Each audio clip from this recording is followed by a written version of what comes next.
Hello,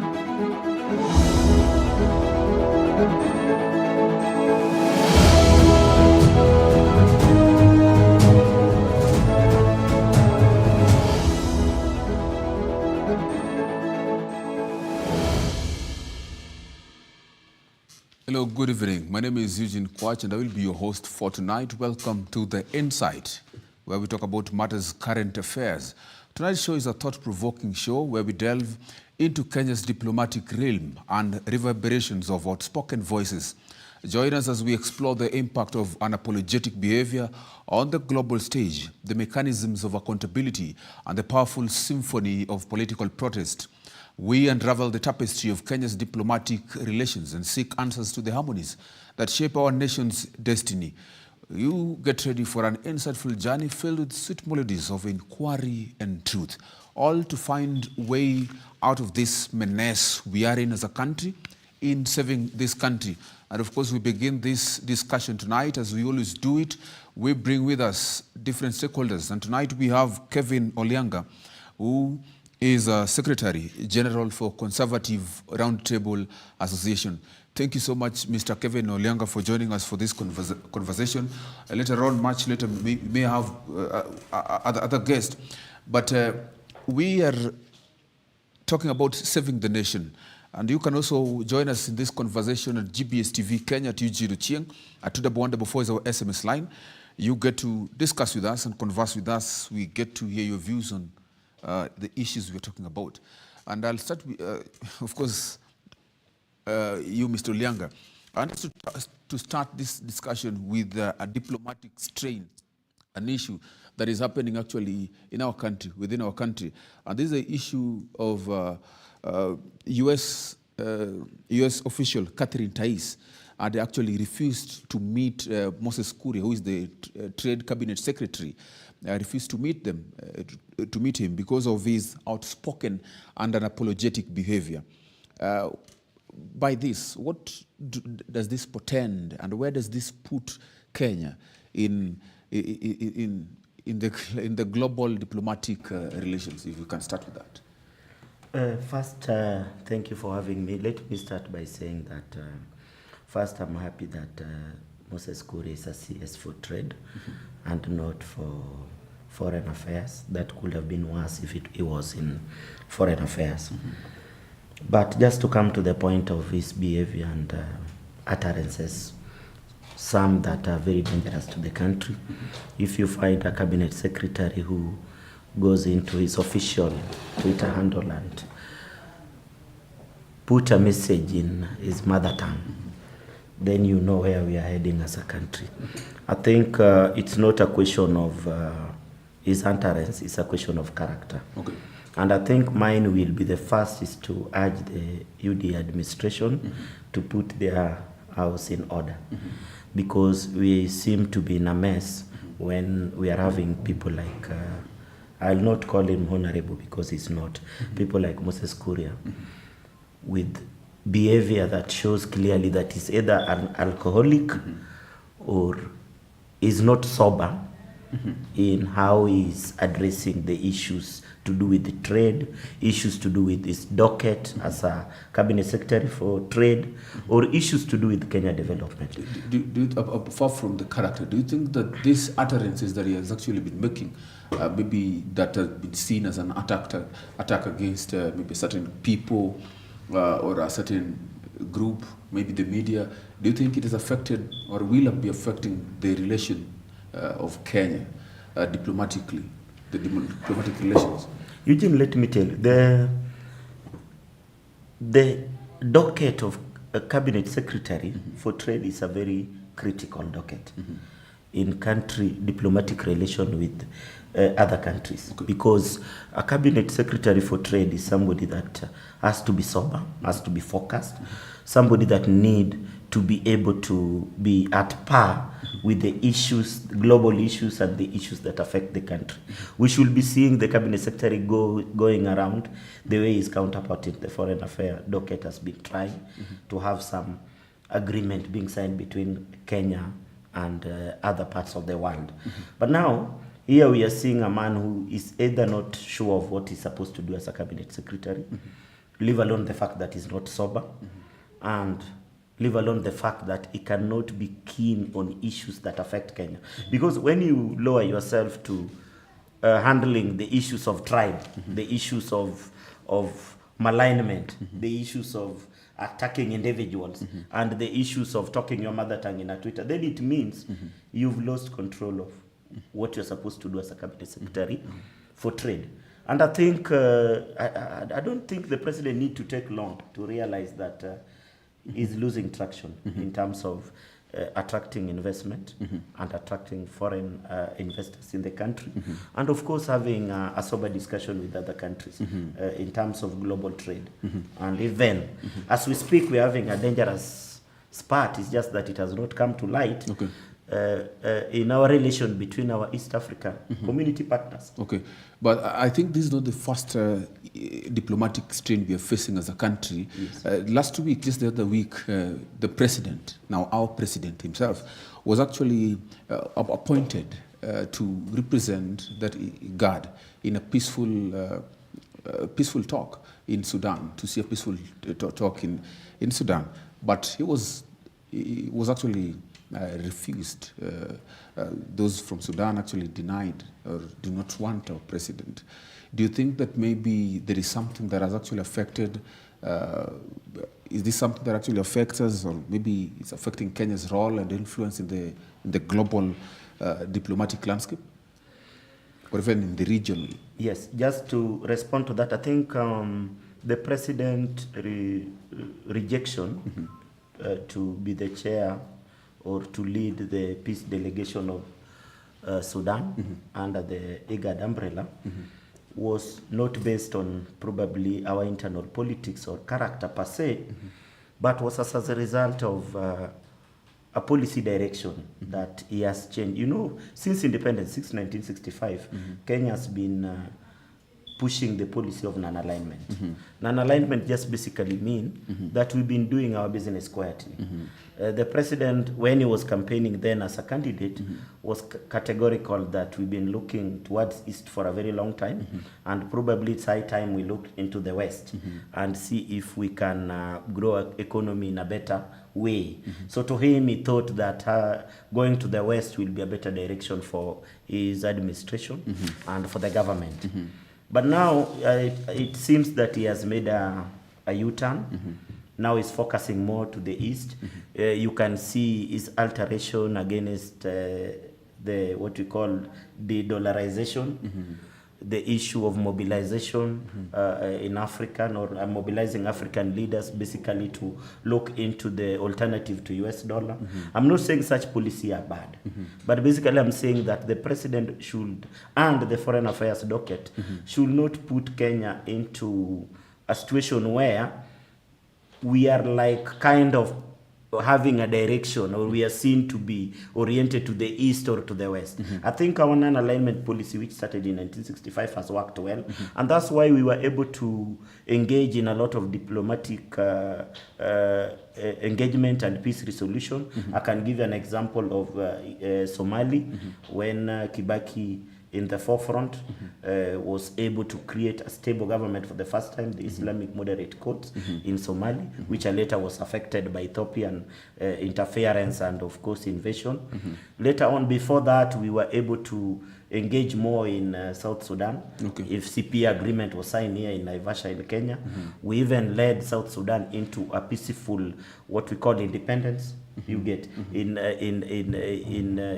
2011. So these are the issues that we've been engaging in. The question is, how can we do our business quietly without attracting unnecessary attention into whether we are in the west or east? To me, the president has been shouting too much. The foreign affairs docket has been shouting too much about things we do. And I think as long as we say that Kenya as a country is ready to do business with any country or anybody who is willing to invest and do business with us. And it does not matter whether that person comes from the east or that government is from the east or from the west. So to me, that is the most important thing. Now, back to your point. The rejection was seen, our president was seen to be leaning to the east and probably to the relation with China and Russia. To be honest, what we used to call Cold War between US and Russia has become warmer since the creation of BRICS in 2009. The dream of De Silva, the president of Brazil, when he suggested that it's high time the growing economy, or what we call the new powers in world economy, to form themselves and maybe come up with alternative to the Bretton Woods institution, like the IMF, the World Bank. So basically they are trying to have even alternative currency instead of reliance on US dollars, a global reserve. And with such organization currently controlling over 3.1 trillion of US economic output, 24% of world GDP, a population of over 41% of the world, it's a threat to US. Okay. It's a threat to EU. And there is now everywhere that there is a conflict, you find that there's either an alignment to the East or what we call the BRICS, and there's an alignment to the West. So you think that maybe Kenyans have walked away from this alignment Yes, policy yes. and have aligned themselves to a specific political or maybe political bloc to the west or to the east, which are the... Thank you so much. Actually, Yes. That's Because you're talking about Bretton Woods institutions. Yes. When you talk about Bretton Woods institutions, these are institutions managed by the West. True. We know them. And actually, just the other time when Professor Ndung'u was reading the budget, the Finance Act, he mentioned the Bretton Woods institution, that is the IMF. He actually acknowledged what they have done in Kenyan's economy. But when you talk about now Kenyans are west aligning themselves to the East... and to be categorical and to tell you in black and white, the first thing that Dr. William Ruto, after winning the presidency, did was to go to UNGA, that is United Nations General Assembly. After the speech, the first people he met was IMF, and basically was to secure loan. He had a feeling that the government was struggling, and there was a lot that we could not do without getting a loan or something. I think he got disappointed. The IMF, just like usual, like what they did with Moi in early 80s, they advised the president to implement what you call structural adjustment program, where you have to reduce the size of government, probably have to give people golden handshake, maybe fire some people from the government. And such policy were not welcomed by the new administration, because it meant that they were going to have chaos in their hand. And with the delay of IMF loan, and of course with the pressure from Chinese, because 70% of now African debts, including Kenya, belong to China, there was that issue of we also need to make amend with the China. And of course, when you're making amend with China, we are talking about East, and we are talking about BRICS. And in this direction, as we speak, you can clearly see that our president has drifted like 360 degrees from what he had as plan of aligning himself with the West to automatically to the East within an year. And to the world, it's now clear that is is in bed with the East, is in bed with BRICS. And that's why when you're talking about Sudan issue, Sudan issue is a conflict that has been manufactured by the West. I'll tell you clearly. Yes. We'll come back to that. Maybe we take a very quick short break, but we'll come back to talk about these diplomatic strains that are facing the country. And then we also will look at other political issues that are facing the country. Well, stay with us as we take this very quick short break.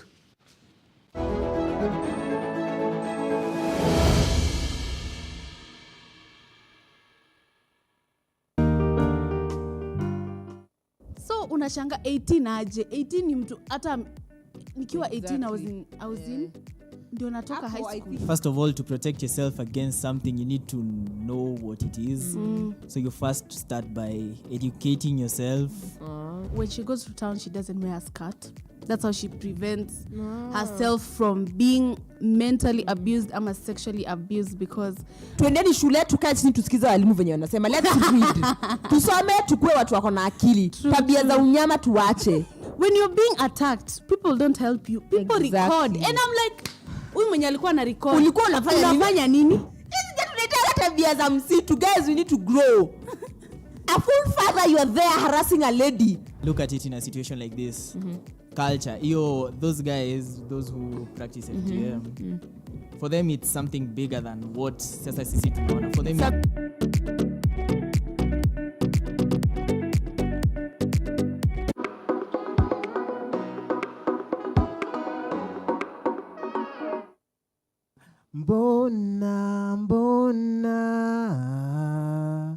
Mbona unafanya hivi? As usual, we have an amazing show for you today because the person today we have on this show is what we would call a multi-hyphenate. I love art. So naturally, I have a very free spirit when it comes to artistic disciplines. What don't you do? Math. You and I both. If I go way back, I guess I always wanted to be on stage, yeah? So Nyinyi ndo mlikuwa founders wa Sip and Paint, mkikunywa juice box ya Raibina, mkichora na vidole. So you remember this era where guys had names on Facebook, yeah? Yeah. You'd go and make like Ninja somebody Cabral. yeah, Swagalicious, sijui who. Prince.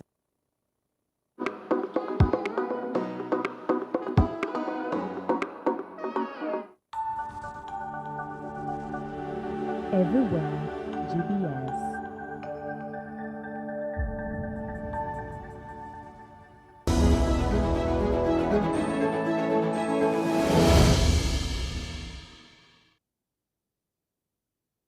And we are here with another guest, of course, lawyer Wakili Wesley Kuria, joining us on the Insight tonight. Always late. But anyway, thank you so much for joining us again on the Insight, sir.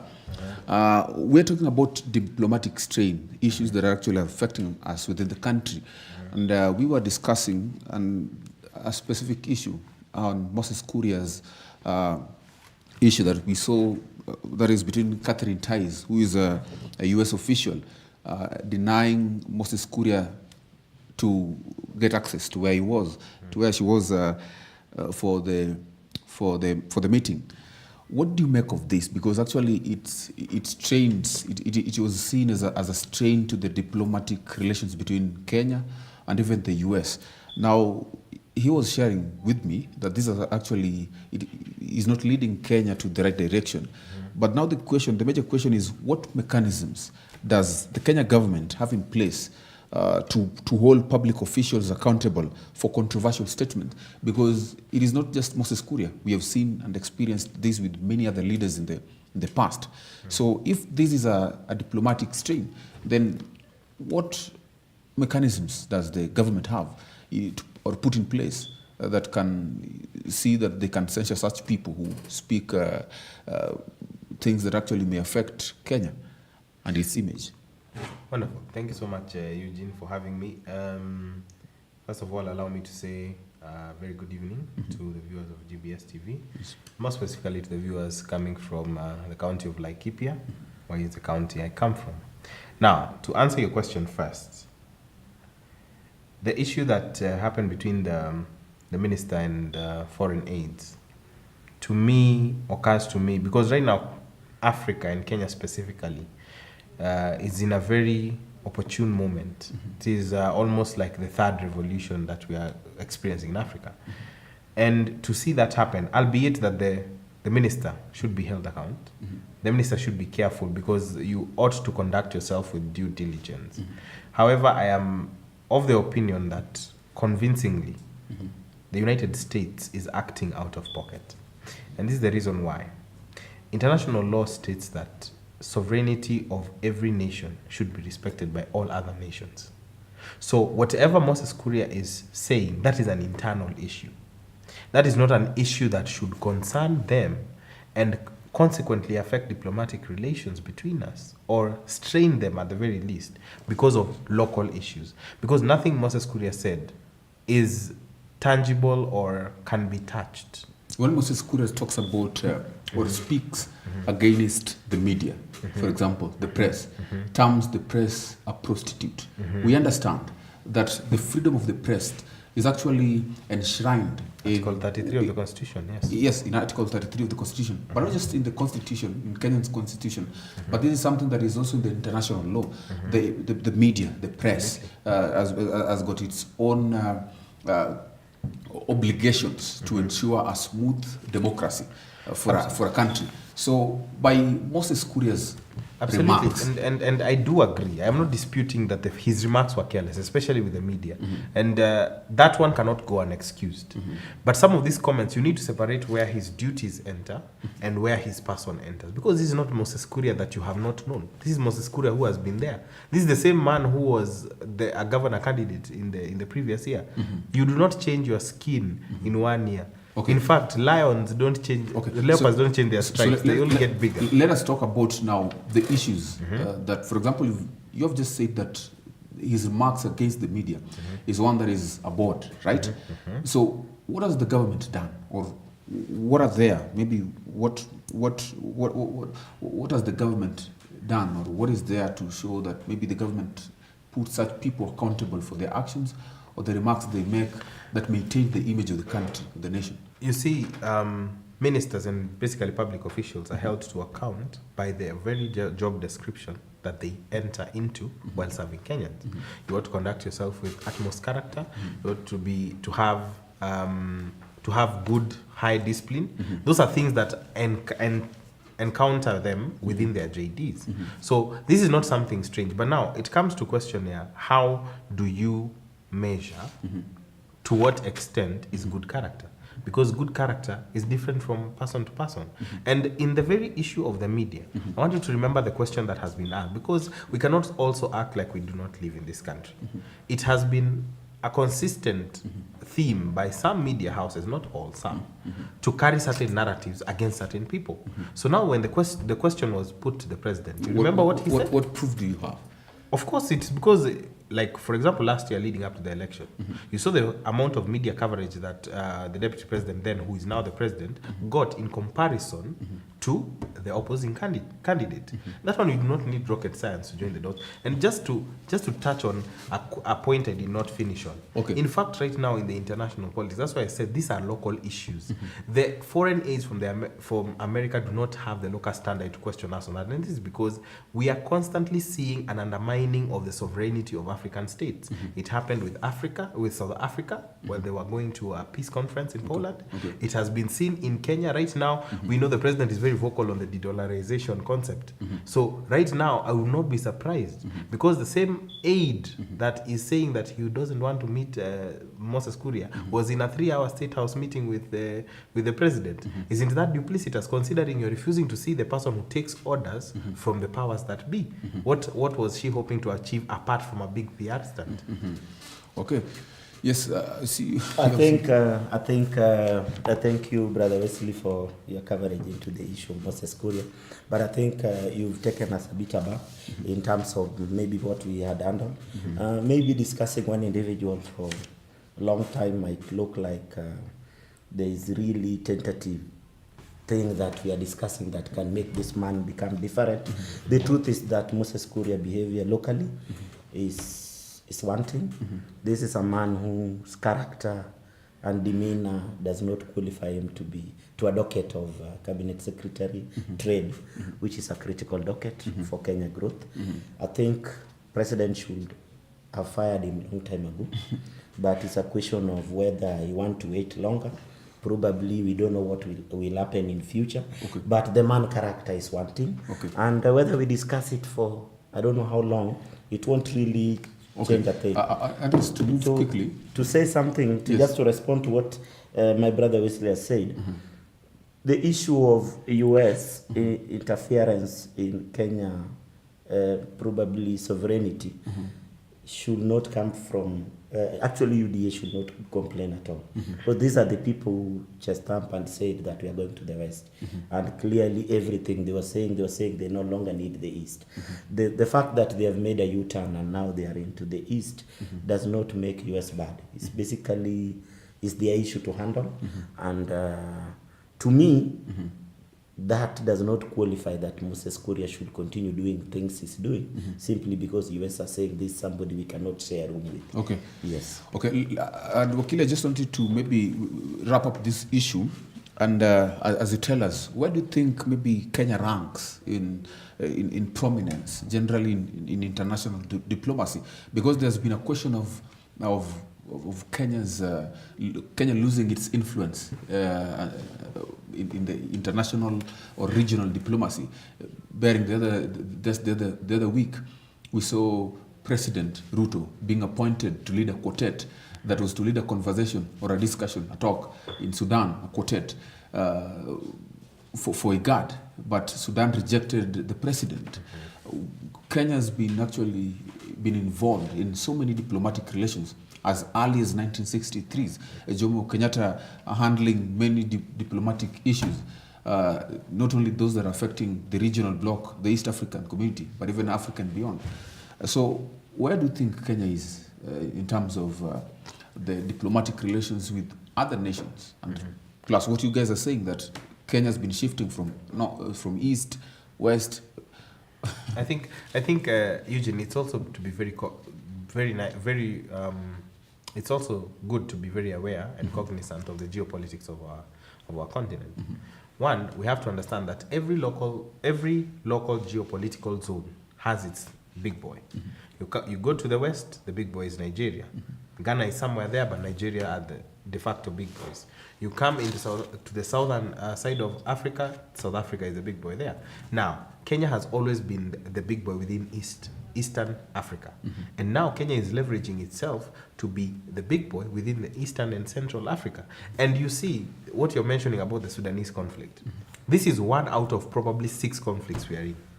You should also be aware that Kenya is in Somalia currently, which is, right now, Somalia has a functioning government. It might not be completely on its feet, but it is certainly, there is a government that can be recognized.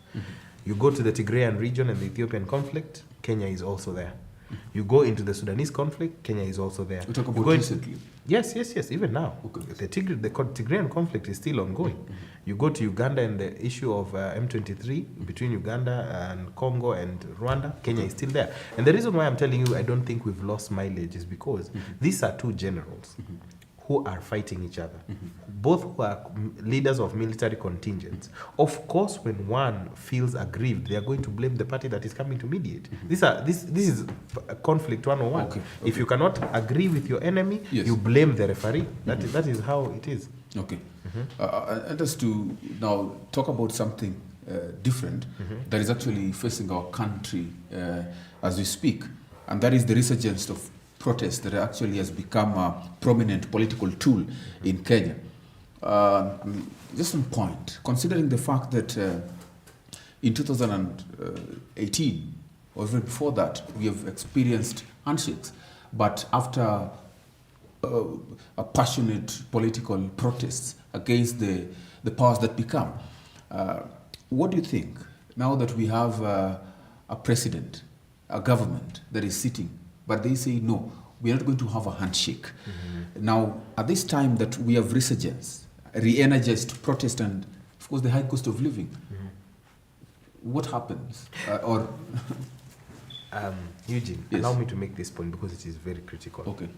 Especially to the people who are watching now and generally the citizens of Kenya. First of all, when you look at protests, legally protests are allowed in the Constitution. That is Article 37 of the Constitution, which allows you to peaceably demonstrate. But there are quotas for that demonstration. It has to be unarmed and it has to be peaceable. That is the one thing that the protests lack. Okay. Allow me to make this point. Because this is a script that has been perfected by the opposition leader, Raila Odinga. He has perfected it. I call it the 5-time perfected game that Raila plays. Because he knows that he has perfected a way of getting into governmental conversation from the back door. And I can tell you for sure, when people start talking about the issue of protests and picketing, they bring quickly, very fast, the issue of human rights, which is not in any dispute. Protests ought to be conducted the correct way, and also authorities need to conduct themselves in the correct way in order to handle the protesters. But you can see the protesters even now, as we are doing stories, seeing how police are brutal in 1, 2, 3, 4, 5 cases. We are seeing as well protesters entering the fray with stones, with they're armed with certain crude weapons, and they are going to attack those police. Who considers the human rights of the police force? Okay, Mr. Olianga. Yes. It's Wakil is saying that it's when we have protests, there is always a conversation of human rights, as if like there's someone whose human rights more human than the other. Yeah, who is more human than the other. What do you think about this situation? And actually, there was also a conversation that people should be taking political responsibility of when they call for demonstrations. Absolutely. What do you think about this issue of political demonstrations? And maybe Wakili will tell us whether it is enshrined in the Constitution. But generally, Olianga, what do you think about the demonstrations as they continue to research? Eugene, very fast, before I answer your question of demonstration, I want to take less than a minute to finish a topic that we are discussing. Number one, we've been engaged in a lot of diplomatic relations. Kenyans are not benefiting from it. I'll give an example of South Sudan, where Ugandans are doing business peacefully than compared to Kenya. Probably it's high time we create an independent foreign intelligence that can safeguard our interests of our people and interests of our business in countries that we are trying to do diplomatic peaceful resolution. Because this is what we call outdoor policy. Let's create an opportunity for Kenya to do business. There's no need of creating peace somewhere, then your country does not benefit. Okay. Very fast again in that angle, let's not put ourselves in a prolonged war in Somalia, war that has no benefit. It's high time we create an exit strategy, have a functioning government, rather than fall into a trap of what US faced in Afghanistan, so that we can start doing business with Somalia. Back to your issue of protest. I think my brother is missing the point, and I think even the president has missed the point. We are mixing issues here. Number one, people are protesting against high cost of living, and I think we are mixing it with politics, and it's intentional. The administration, the UD administration, want to avoid the issue of addressing the issue of addressing the Kenyans concerned in terms of the welfare, the economic feelings, or what we call the economic development of the nation, the issue of taxes, and the cost of living. They want to avoid tackling that. So they want to tackle the issue called Raila and the issue of handshake, which is not there. Back to what you asked, what is a demonstration? Demonstration is a peaceful procession from one point to the next. I think one thing that has been clear, and something that has been clearly mentioned even in the media, is that Raila Odinga, who is the leader of opposition, has been demarcating where protesters need to start and even where they need to meet. We have a culture in Kenya where police block protesters' way. That if their target is to process from maybe Kariobangi to Kamkunji, then let's stop them from entering Kamkunji. Let's stop them from getting out of Kariobangi. That's where the mayhem starts. Okay. So worldwide and internationally, and even locally, even within our constitution, the work of police is to protect the protestant, is to give them the way, is to probably walk along them, and to make sure that they are not armed, they are not fighting with anybody, or anybody is interfering with their goal, which is to peacefully protest from Kariobangi up to Kamkunji. What have you seen in the TV, my brother? Is police being deployed in every estate in Nairobi, every estate in Kisumu, every estate in Mombasa? As we speak, police are beating people even in their houses in Kisumu. People who are busy cooking githeri or something else. So these are unwanted behavior. And as long as we respect the constitution and Kenyan people, we must allow people to air their view. And when we decide to interfere, we decide to cause mayhem, then the protests become dangerous. Okay.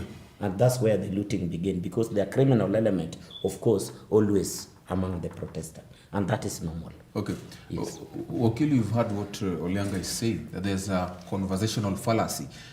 What the president is addressing is not actually the elephant in the room. The politicians have politicized what is happening. it is an issue that affects Kenyans, the high cost of living. Yet they are now talking about what you're talking about, how human rights and the police and those are the issues. But the issue is that there is an altercation between these two political wings. Even as this is happening, the protest is happening. We have the Azimio wing and now the Kenya Kwanza, which is in power. But again, the question is, what impact will this prolonged confrontation have on Kenya's diplomacy, diplomatic relations, and nation stability? Because it was just the other day, if you're keen, you listened to Samia Suluhu Hassan, who is the president of Tanzania, saying that they have faced an influx of investors in their country between June and now, just because there is what we're experiencing, demonstration in the country. What do you think? First of all, to address something that my brother said here, the first thing that you need to realize is that we live in a highly political country. So it is very hard to separate objective issues from politics, because some of these objective issues, as you can see, are brought about by the opposition leader, Raila Odinga. So sometimes the touch of politics and the touch of reality is tied within the same person. And that is why I said this. I said that, unfortunately, it is sad that you have to keep referencing Raila, but it is him who has been the main character in the main stage since the 80s, because he has done this 5 times. And to answer your question, the reason why this one is such a hard nut to crack now, because yes, there are legitimate concerns like the cost of living. I asked one very simple question, and then I conclude. What is the end goal of these demonstrations? In every struggle, there has always been an end goal in sight. When we were looking for freedom against the colonialists, we were looking to become self-liberated. When we were looking to end one-party dictatorship, we were looking to have multi-party democracy. When civil servants go to the street to protest against the government because of insufficient wages, what is the end goal? The end goal is that their wages will be added. So what is the end goal of this protest? And you need to ask yourself that question as a Kenyan so that you can see what is the problem. Because the one thing that makes Kenyans mistrust the opposition is that even within this context, the other day Senator Wambua was on TV saying that they are a government in waiting as opposition. They have not given any concrete alternative to the position that Kenya Kwanza has taken. And that is why most Kenyans are feeling mistrust. You have seen Nation Media Group the other day. They made a jab at Azimio because of the same thing. You ask yourself, okay, where are we going with this? You're protesting every day, Monday through Friday. KEMSA has stated that we are losing 3 billion every day, as we will proceed and you will see. We ask you, what is the end goal? Because even if today they successfully said what they have been preaching, they bait people by saying, twendeni tukashikishe bei ya unga.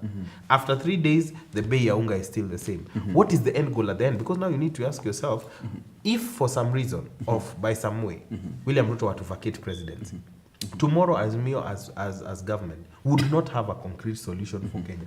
Because Kenya Kwanza has taken a very clear positional stance. We're not going to subsidize consumption, we're only going to subsidize, we're only going to increase production. So what is the alternative? But the alternative that Azimio is giving is the reintroduction of subsidies that has gotten us into the very debt crisis that we're trying to evade now. So now you ask yourself, what is the cause of this maandamano? Because we are losing lives, that is the correct situation. And we are setting a very dangerous precedent. Okay. Because, just hold on. Yes. Because Mr. President here will be president for at least 5 years or 10 years. He will leave. Raila Odinga is in the twilight of his career. He will also leave. What happens to the leaders who are going to contest for presidency? Because now we are teaching them that you don't need to compete to become number 1. You only need to compete to become number 2 so that you can bully government or you can cause mayhem, invite impunity, and you can find yourself in government. Okay. Quite interesting. I'm going to give you a chance to reply, but we're taking a very quick short break. Then we'll be right back. And of course, we're also going to tackle an issue about political responsibility that we are supposed to talk about. Who is responsible for this demonstration? Because he said that sometimes the police actually are the people who cause the mayhem. When they fight demonstrators, when they start a fight with the demonstrators. And also the question that Wakili is asking is, what is the end goal for these protests? Is the Azimio or maybe is the opposition really frank? Or is there maybe some other issues that they want addressed, yes, but they're guising themselves as the cost of living being the issue. Well, we're taking a very quick short break. 2144 is our SMS line. This is The Insight.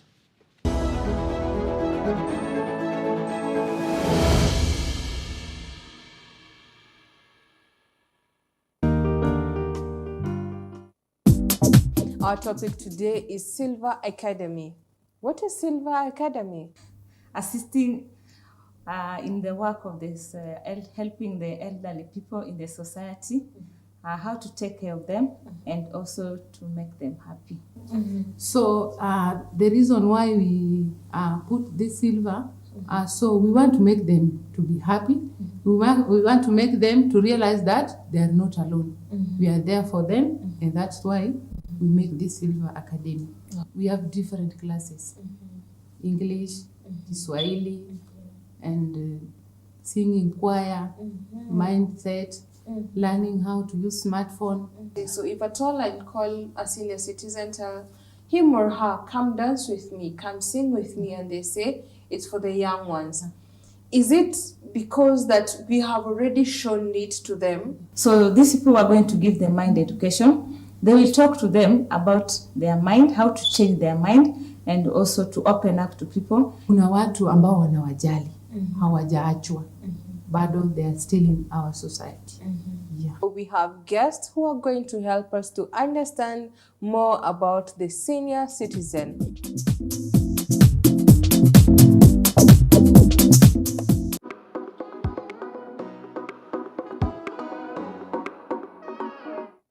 The girl is not glowing as much as she should.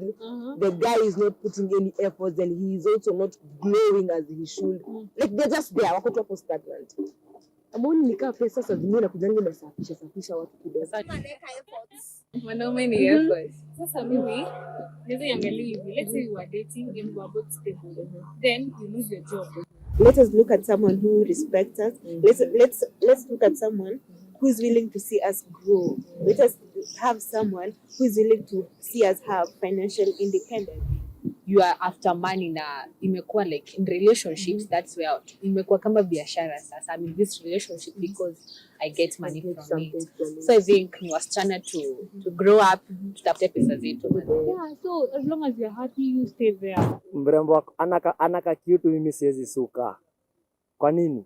Atakuja kunipararisha kila kitu. Girl is neutral, anaelewa both sides venye kuko. Pia mimi namuelewa venye yeye yuko. I believe that finances do matter in a relationship. So obviously I can't date a broke guy.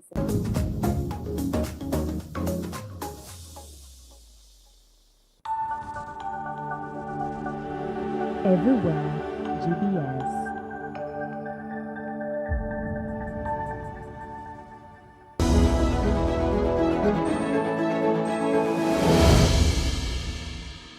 Thank you for staying with this live broadcast. Of course, you're watching The Insight, and we're continuing the conversation on the resurgence of protest.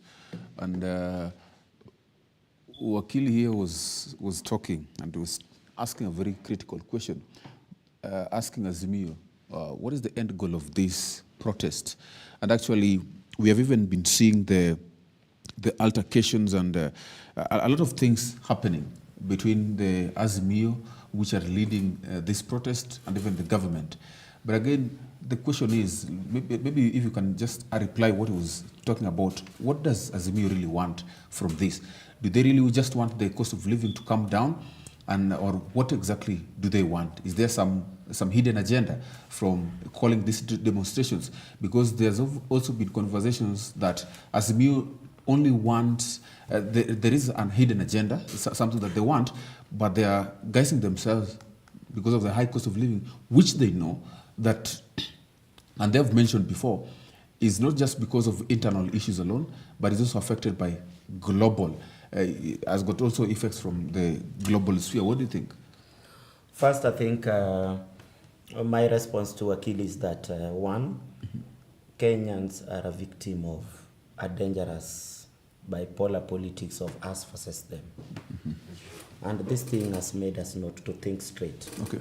to an extent that we've been misusing words like government. You know what? I've said it times and times again, that what Ruto is running is an administration. Government is all of us. Government include even those that did not vote for him. There's a chief, there's a police officer, there's an army officer that never voted for Ruto. But this person belonged to the government. I also belong to the government by paying tax and being a citizen of this country. Now, by making that point straight, what is the issue at hand? The issue at hand is the administration of UDA brought forward a very dangerous tax policy that the opposition and Kenyans at large considered very punitive based on the circumstance currently and the cost of living currently. And this is the issue that has brought all the problem we have. Now, my first question is, how are we addressing it? Before we go even to the opposition endgame, because any opposition anywhere in any part of the world want to form the next government. So the endgame is clear. They want to form the next government. The fastest the Ruto can get away and they become the next administration is by and large welcome by them. So the question of asking what is the end game, I don't think that's a straight answer and it's automatic. But it's about changing the governance so that they the form work of opposition is to govern in the shadow. Do you think that the opposition as me is sabotaging this government? Of course. Sabotage is a dangerous word. Sabotage is a dangerous word. Mine is fact. Raila Odinga is doing a lot towards the stability of this country than the president might not know. What am I saying? People's psychic is simple. When people are boiling up, when people are faced with a very difficult situation, the anger is boiling.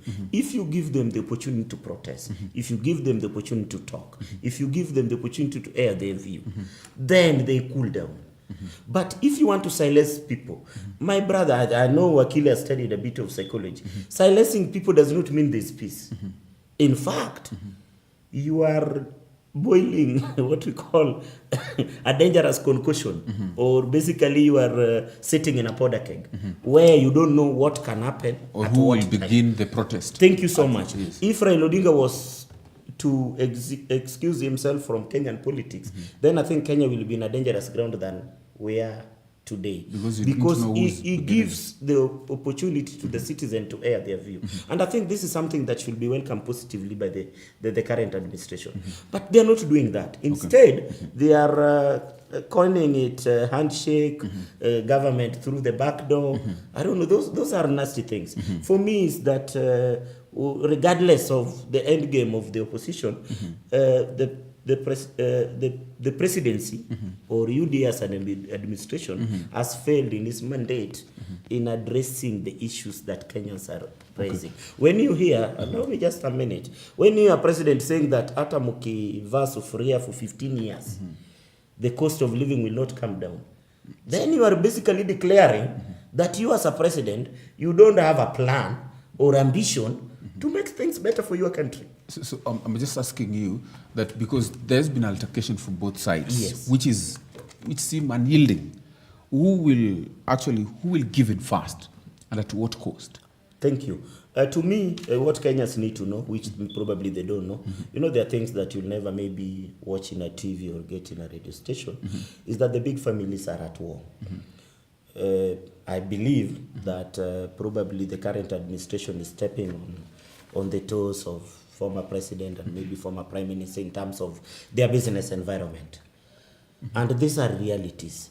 The question is, when you become a president, you are not the all-knowing, or you are not the what do you call it, the Lord.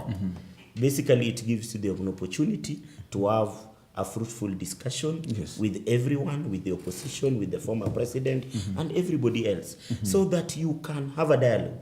It gives you a higher pedestal. You are the president. You welcome them, and you discuss with them, and ask them, how can we amicably solve our issues? Because now they are spat between him now and the former president and former prime minister.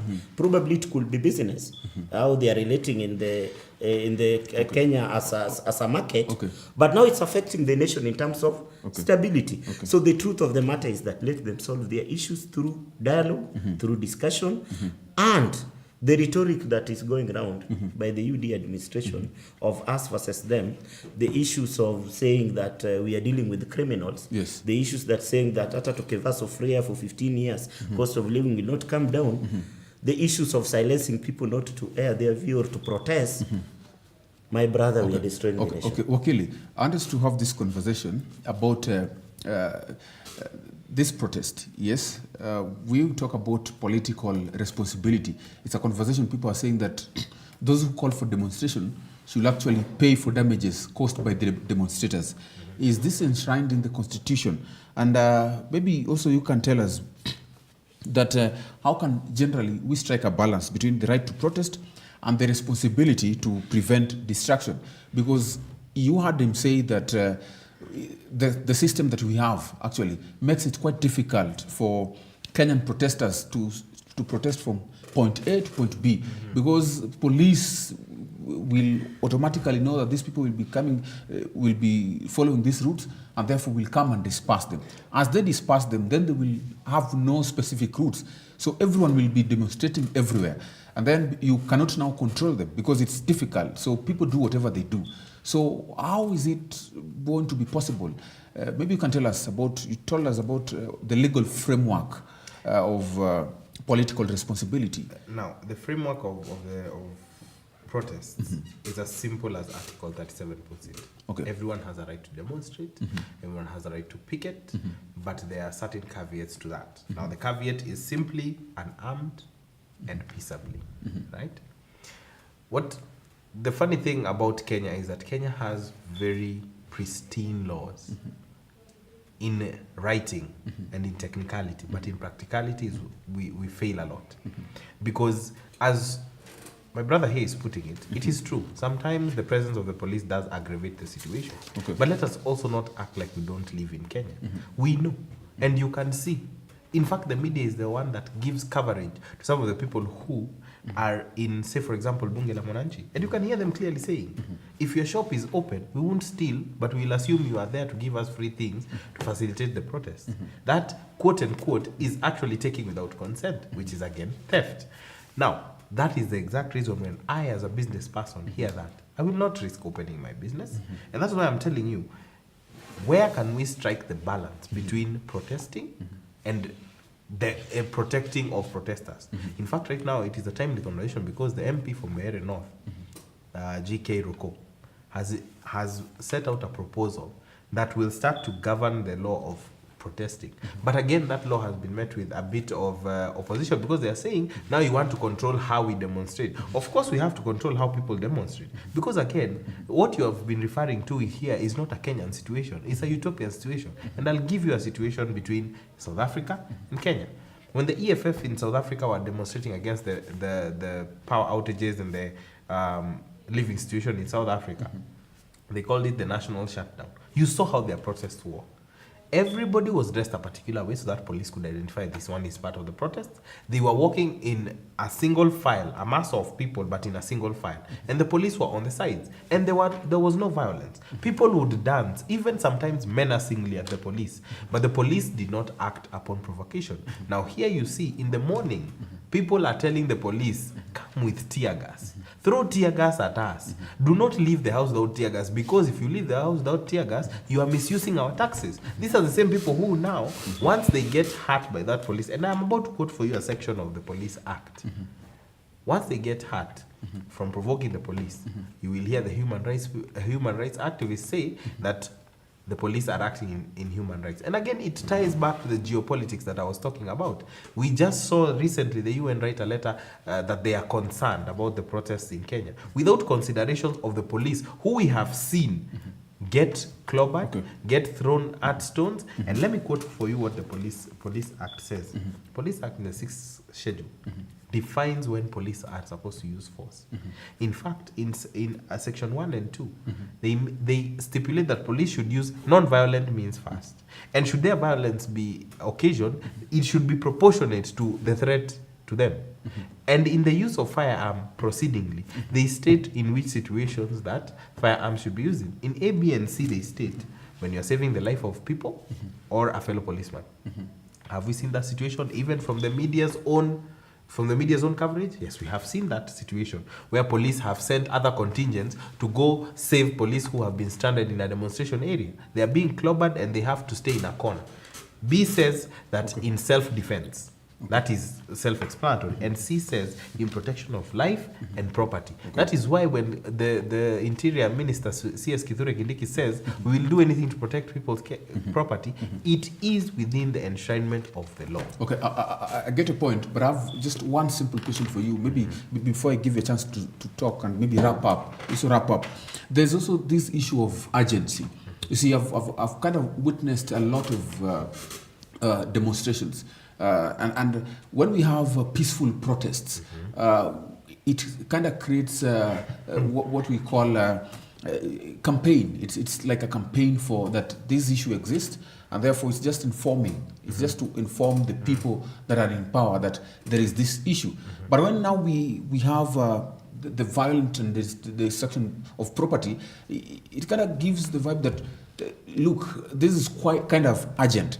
Is that actually what the Kenyan person thinks? But that is living in delusion, because I have asked you a simple question that, again, there is no answer in sight. What is the end goal? Okay. Because the violence that you are saying cannot be justified because there is no end solution in sight.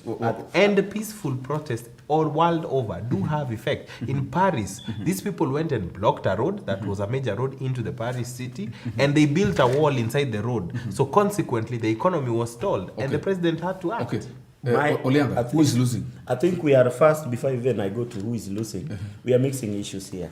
When EFF called for protest, they were calling for their leadership from the council level up to the national level, and that's why they were branded. Worldwide, people protest. You don't need to dress this in a certain way. Remember, it's Kenyans protesting, not ODM party protesting. So when Wakili is telling us to wear certain clothes, that is unfounded. Situation. That is unfounded. Proper demonstrations. Let me go to my point. Wakili, I think I gave you your time. So I'll tell you for free. For example, for the last 2 months, there have been widespread protests in France. No single person has been shot dead or even shot in the leg. Wakili has mentioned a very good point, which has been misused over time, and it has been made a culture. The issue of police being able to defend themselves does not allow them to shoot people to kill. There are so many ways that police can stop people from attacking them. We have water cannon, which they have very beautiful lorries, which were bought at taxpayers' money. We have, what do you call it, the trigger gun, the one that you can shoot somebody and they just tremble and fall and you don't kill them. They have rubber bullets. Why are people being armed? Why are policemen being armed by love bullet when they're going to control the crowd? Remember, protest is an emotive situation. It will always be violent sometimes, but violence does not mean these people don't carry guns. Yes. So if they were, allow me just seconds, if they were to carry gun, then police will justify the use of their firearm because the protesters are carrying gun. We've not seen a single protester with a gun. The only time when a police can shoot to kill is when they're dealing with a thug who is also armed and is also firing at them. That is not the situation during the protest. So please, let us not kind of allow this culture of shoot to kill in our country to become a culture that we have to support, a culture that we have to welcome. It's a dangerous thing. Let's allow people to have a peaceful procession. Let's allow people to have a peaceful protest. Yes. And to the issue of who wins and who loses, I think the president is losing. Is the sitting president is not busy addressing the issues of cost of living. Is not addressing the issues that Kenyans are talking about, which is punitive tax. Is not addressing anything else. Is busy talking about us wearing sufria for 15 years and the cost of living will not come down. Is talking about handshake. Nobody has mentioned handshake in the protest. Is talking about government from the back door. Basically, is talking as if he's in an opposition. There is a so the president is losing. It's not my closing remarks. If you allow me. Yes. Let me start by saying that as a nation, we should have sober leadership from how we conduct ourselves, and that is to the way Moses Kuria has behaved since the formation of this government. His utterance, his behaviors are not in order, and his status does not allow him to become or to be a successful cabinet secretary for trade. And I think the president should act. Another thing is that diplomatically, we have a policy since independence of non-alignment. I think the Foreign Affairs docket and the UD administration should be a bit silent. We are not saying that you should not align with the East or West, but let us be silent a bit. Let's avoid rhetoric in the international stage so that we can have harmony with our partners, trading partners. Finally, to the economy and to the issue of demonstration, let's have a peaceful dialogue. The president is a president to unite the country, not to divide them in the line of us versus them. Is a president to talk with everyone, including opposition leader and the former president, not to attack them, and to an extent of even even removing bodyguards from somebody's mother's house. I rest my case. Okay, I'll conclude mine very simply. Yes. They keep saying Zakayo Shuka. They keep saying that we want the president to leave. There is only one way to impeach the president, and I'll quote it for you. Article 145 states that should a member of parliament raise the motion, he needs support of 1/3 of the House members. So this should explain to Azimio what the process they need to take. This demonstration should be an alternative, but they know the legal way. They should go that route, go and see if they have the numbers. They keep saying they have the numbers, but time and time again they've been proven there is no numbers. And at this point, I personally think that there should not be any room for dialogue outside the Constitution. If there's going to be dialogue, let there be dialogue within the precincts of the Constitution, so that in my village we have a saying that says, when a devil comes to your house, you do not slaughter for it. If you slaughter for it, it only becomes bolder. We have slaughtered for the devil enough times in the years, and now it is time to stop slaughtering for the devil so that we can follow the Constitution and adhere to the rule of law. Okay, thank you so much, Mr. Wakili and Kevin Ulianga. It was indeed a beautiful conversation. And of course, you finish with the devil. I don't know who is the devil. I'll leave that for your viewers to think. But anyway, we have gotten a point, and thank you so much for that beautiful conversation between the two of you, Wakili and Ulianga. Now, at this moment in time, we thank you so much for being with us. Well, of course, we know that 244 is our SMS line at GBS TV. Africa is where you get us. Thank you for being part of this sonorous symposium of political exploration. Until next time, may the melodies of understanding and peace guide our steps on this timeless path of progress. Goodbye, and may harmony be our eternal companion, even during these times of Mandamano. Thank you so much, and my name is Eugene Ochieng Kwach.